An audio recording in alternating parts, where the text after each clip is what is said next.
Good evening, Naledi, and good evening to viewers of Newsroom Africa. I'm humbled by the responsibility that we've been given to lead the organization as Secretary General. Of course, as part of the collective leadership that is under President Jacob Zuma, who has assigned us this responsibility to be Secretary General. So the appointment is a humbling experience. It's also a statement of saying that we should play the role that more or less we've been playing together with the recently outgone Secretary General Dr. Siso Maseko, who did exceptionally very well. And now that he has gone back to government full time, we are carrying on the baton to build the structures of uMkhonto weSizwe. The task basically will be to consolidate the structures of uMkhonto weSizwe. There is huge interest in uMkhonto weSizwe in all parts of South Africa. And of course, after the 29 May general elections this year, bigger support came from the provinces of KwaZulu-Natal, from Mpumalanga, and here in Gauteng.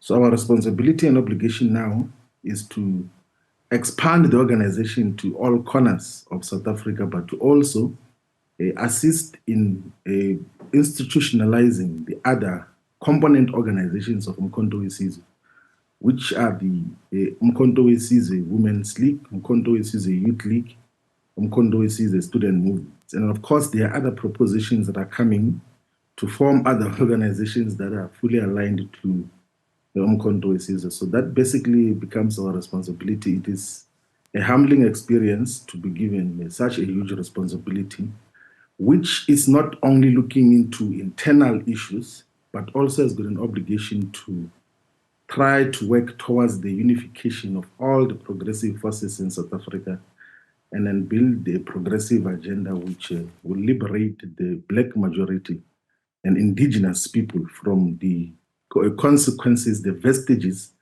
of slavery, of colonialism, of apartheid. So basically, that is the responsibility that we've been given, and we're humbled by such a responsibility, and we commit that we're going to fulfill it with the necessary dedication, with the necessary discipline, with the necessary hard work and respect that is expected of all MK party members and leaders. Yeah, interesting that you talk about the unification of progressive forces, because naturally one of the questions would be that as you ascend within the ranks of the MK party, now SG, if that is in any way a reward for being able to bring into the MK party some of the senior now former senior EFF members, the likes of Mkhwebane, Mangi, and now, of course, Advocate Dalimpofu as well. No, I don't think it will be correct to claim that I am the one who brought them. They joined uMkhonto weSizwe by themselves, out of their own political consciousness, out of their own appreciation that they believe that uMkhonto weSizwe will play an important role and that they will make the necessary contribution. It is not my individual achievement. These are adults. These are people who have got huge political history. I mean, Advocate Mpofu, for instance, will be next year 50 years as an activist. Mzwanele Manyi has played several roles. He was a Director General at some stage in his life. He had been a member of parliament. He was a president or chairperson of the Black Management Forum. Advocate Mkhwebane is an accomplished individual, a fighter for justice who had been an advocate. He has been a public protector, a very excellent public protector. So to could claim that I brought them is wrong. But out of their own political consciousness, they joined uMkhonto weSizwe, and we appreciate the contribution that they are making and will continue to make in the organization. So this is just act of identification of which roles can be played by who in terms of these responsibilities. And the president of uMkhonto weSizwe saw it fit that I should play the role of Secretary General now. And of course, it is intricately linked with the role that was playing as a national organizer, because national organizing is under the Secretary General's office in terms of the guidance organizationally. We have a structure called the Secretariat in uMkhonto weSizwe, which is convened by the Secretary General and is coordinated by a national organizer. So it's more or less the same responsibilities that we're going to be playing. And then, of course, there are certain obligations that we have to fulfill now as Secretary General, and it's the task that we're going to fulfill with necessary focus and dedication. Okay, but one thing that we can't ignore is that we did, of course, this week with the news that Advocate Dalimpofu was joining the MK party, also hear from him the revelation that he and the former President Jacob Zuma were some of the earliest people to have the conversation around the formation of the MK party. Just days after he joins, you become SG. I mean, at what point did you know about the formation of the MK party? So there's something to be said about the fact that the former chairperson of the EFF knew about the formation. When did the conversation start for you? No, look, I don't think there's any secrecy about the processes which President Zuma led before the official announcement of uMkhonto weSizwe party as an organization. He consulted widely with different role players, with Advocate Dalimpofu, with ourselves as well. Before December 2023, in October, he had called all the political parties, inclusive of the leadership of the EFF, of UDM, of ACT, of ATM, and various other organizations. So these discussions have been ongoing. So we were not shocked in December 16 when President Zuma made the announcement about uMkhonto weSizwe. We knew about its formation, and in principle, we had agreed that although we're going to campaign in different platforms, we ultimately are going to converge in terms of the principles that we have to espouse. And those are the principles of saying we must reclaim our land, we must push the progressive agenda, we should redress the imbalances of the past. We must refuse to be under colonial or neo-colonial rule here in South Africa. We must refuse collaboration with the white minority, racist and capitalist system. So that we've always been aware in terms of what got to happen. So there is no relationship, none whatsoever, between Advocate Dalimpofu joining uMkhonto weSizwe and me being assigned the role of Secretary General. It's a decision which the collective took out of its own collective wisdom. Yeah, I do want to speak about some of the new, and perhaps some would argue not so new now, entrants of the MK party. You talk about Advocate Dalimpofu, I think about Advocate weSizwe Mkhwebane, and then, of course, Dr. John Hlophe.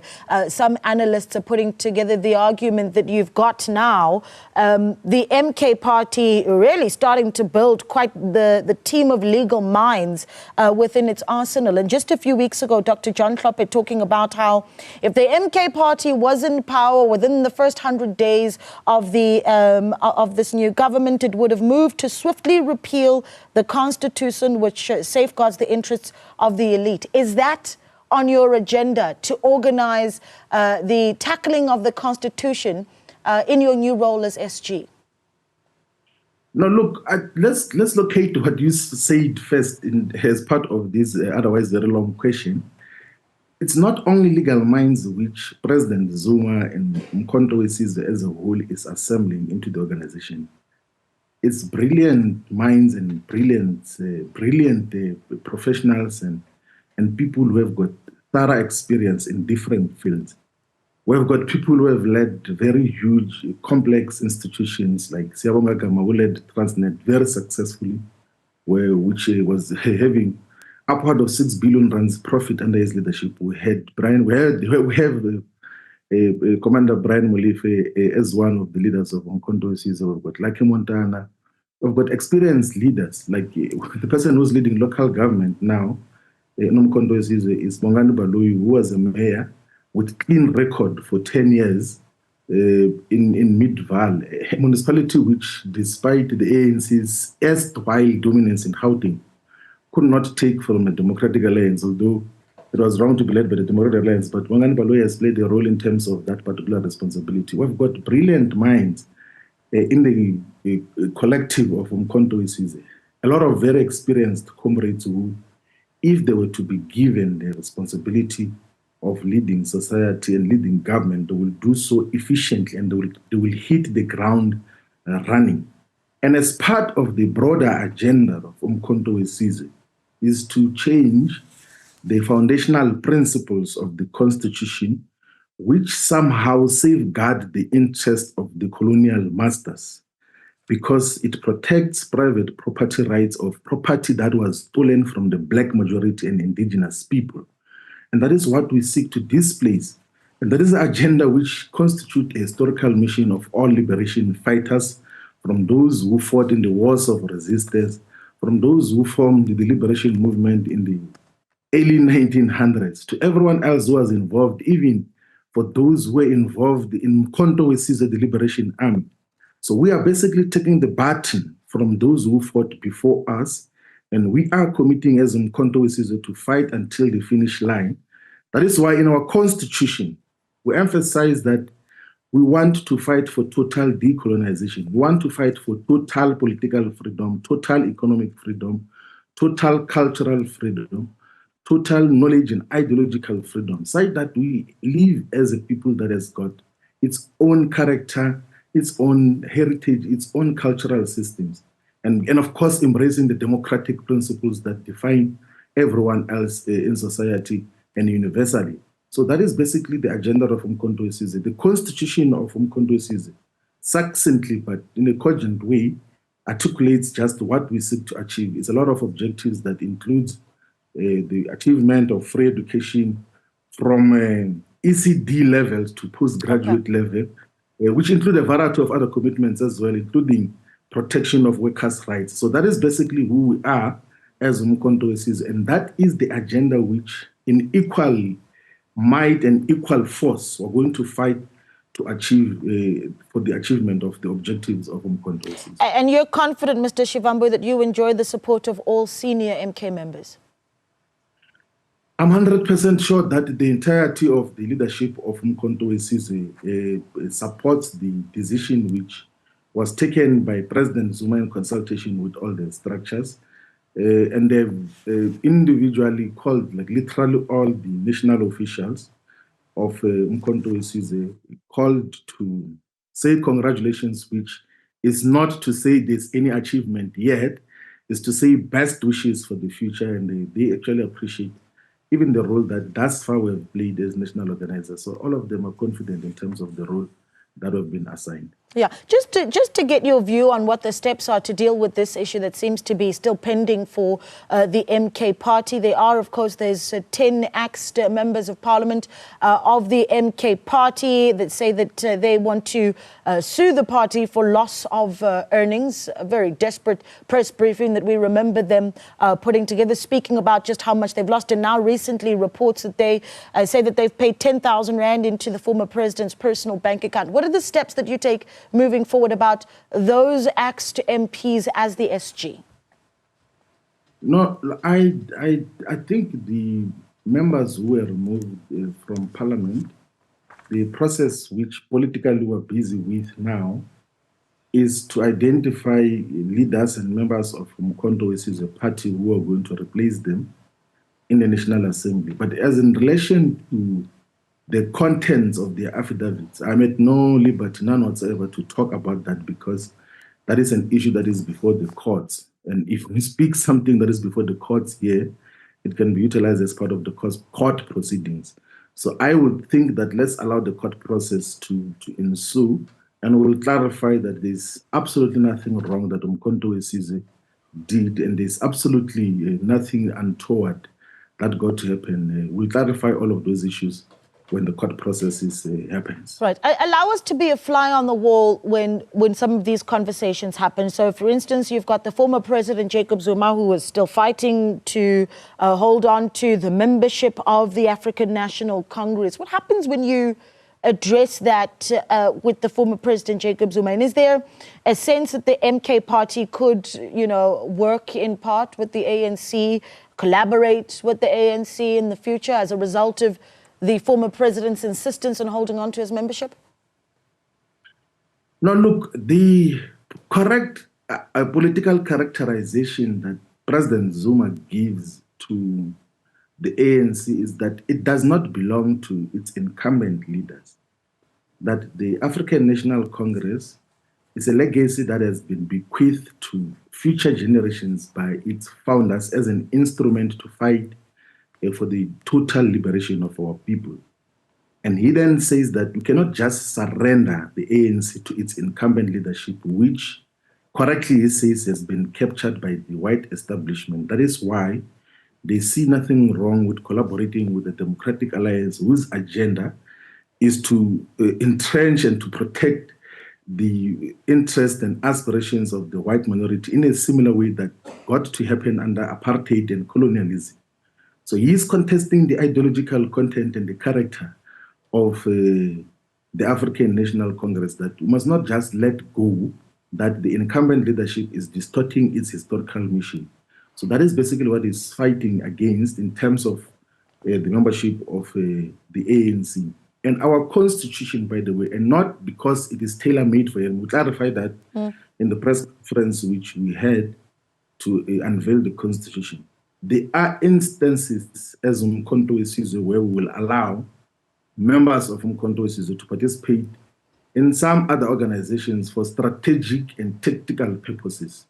And that has to happen only with the approval of the national officials. And in the case of President Zulu, we understand deeply very well as to why he has to fight for that membership, because he cannot just let go of a liberation movement which otherwise do not belong to a Fikile Mbalula or a Cyril Ramaphosa. Those are just part of those who are leading it in the current moment. But it is a legacy which was bequeathed on future generations by its founders to be an instrument for total liberation. But those who are using it now, or those who are leading it now, are not leading it towards the correct direction. Because it's a point of strategy, right? And it speaks to certainly the strategy that you would employ as now SG of the MK party. And speaking of which, this week, your former, let's say, colleague, Julius Malema, tweeting only 2 more of your favorites remain and the list will be finalized. Of course, that coming out of the movement of Dalimpofu from the EFF to the MK party. Do you know which 2 he's talking about? Or perhaps the right question is, are you courting any 2 individuals from the EFF to join the MK party? I am not aware of that. And actually, earlier I did an interview with SABC. They asked me about the same tweet. I actually have not seen that tweet. But just to clarify the context of this politics, we are not in the business of trying to court or poach leaders of other political parties.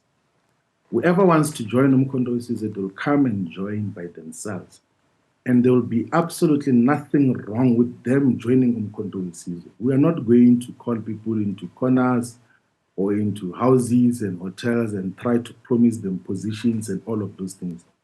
If they are leaders of other political parties who believe that they can play a meaningful role in uMkhonto weSizwe party, they are more than welcome to come. We'll give them certain responsibilities according to their skills, according to the contributions that they can make to the organization. But we're not in the business of poaching leaders of other political parties. So I'm not aware of any leader from any political party who has made an intention to join uMkhonto weSizwe. If they do so, they will come. We are going to gladly welcome them. We're going to treat them equally like all other members of uMkhonto weSizwe. Because remember, part of what we are busy with is to broaden the base of uMkhonto weSizwe with many other leaders, with many other members, with millions of supporters who are going to give us the necessary 2/3 majority when we contest the 2029 general elections. That is basically what we're busy with. But as to what happens with the issues of who is going where and all of those things, that is really not the top of our agenda. Yeah, but we've watched for a very long time now a brotherly almost relationship of working together with yourself and Julius Malema. When last did you speak? Did he call to say congratulations on becoming SG of the MK party? I honestly don't think that is part of what our discussion should be. I thought we're coming to talk here about uMkhonto weSizwe. I'm not here to discuss those things. Personal issues, we can discuss with different platforms. I don't think we can really reduce a platform this important. We were talking to millions of South Africans and want to talk about personal relations of people. That is really not a major issue. What is the next question? Okay, the next question then, and I'll tell you why I ask it, because there's a lot of interest, people loyal to Julius Malema, loyal to yourself. But it's okay, let's do this, Mr. Shivambu. Let's talk about your immediate plan of action now as SG of the party. Yeah, the immediate plan of action as the Secretary General of uMkhonto weSizwe is to work within the collective to establish all the provincial detachments, which are the highest decision-making bodies in all the provinces, and then establish the regional detachments, sub-regional detachments, and then also establish the VD-based branches. In South Africa, we've got 23,291 voting districts, and branches of uMkhonto weSizwe are going to be organized alongside the VDs. So the immediate plan is to stabilize the membership system such that when people join, they are contacted on time, and then they know which branch they belong to, which program to participate in. But also part of the things which we're going to do now that we have adopted the Constitution, we've translated the Constitution to all South African languages, and we will be distributing the Constitution in physical copies, but also electronically, to different sectors of society, to traditional leaders, to religious leaders. We'll be visiting them to explain that part of what is contained in the Constitution of uMkhonto weSizwe is a role of traditional and religious leaders, because those are people whom from time to time uMkhonto weSizwe party will be interacting with. So that basically is our immediate program. And of course, we're going to institutionalize the already existing MK Youth League, MK Students Movement, MK Women's League. We're going to put proper leadership structures at all levels so that they get to reproduce themselves. And of course, we're going to be listening to other formations and other institutions and structures that are fighting or are proposing that we should recognize them in the Constitution. These professionals who are saying that they want a professionals league. It's a very cogent and persuasive submission from the ex-combatants and military veterans who are saying that they want their own separate organization. There's a very competent and clear proposal from people living with disabilities who say that they want a separate organization. So there's a variety of internal constructive organizational matters that we need to focus on. And that is basically what obsesses us. And in a comradely manner, we will begin to also interact with other formations which we think constitute part of the progressive movements, and then to appraise them that this is who we are, this is our constitution, these are our politics, and this is what we think should happen as part of consolidation of the progressive agenda. And of course, other issues will be dealt with from time to time, but the immediate agenda is to institutionalize the organization from VD level and have all the committees fully functioning at the national level. Because in the National High Command of uMkhonto weSizwe, we've got subcommittees on economic transformation, on social transformation, on health and education, on safety and security. And all of those committees have now an obligation to draft much more substantial policy positions and programs of action, which are going to illustrate as to just what exactly are we going to do differently as uMkhonto weSizwe party. Okay. So the next major document that is going to come from uMkhonto weSizwe will be articulating the policy positions of our movement as to what we seek to achieve. But the policy statements, like is the case with all other political parties, have been articulated in the Constitution, in the People's Mandate, which is the manifesto of uMkhonto weSizwe. So what we are busy with now is to consolidate that particular agenda, not any other issue about personal relations with other people. See, you're doubling down on that personal issues matter. Mr. Shivambu, we've appreciated your time and we'll be watching your time as SG of the MK party very closely.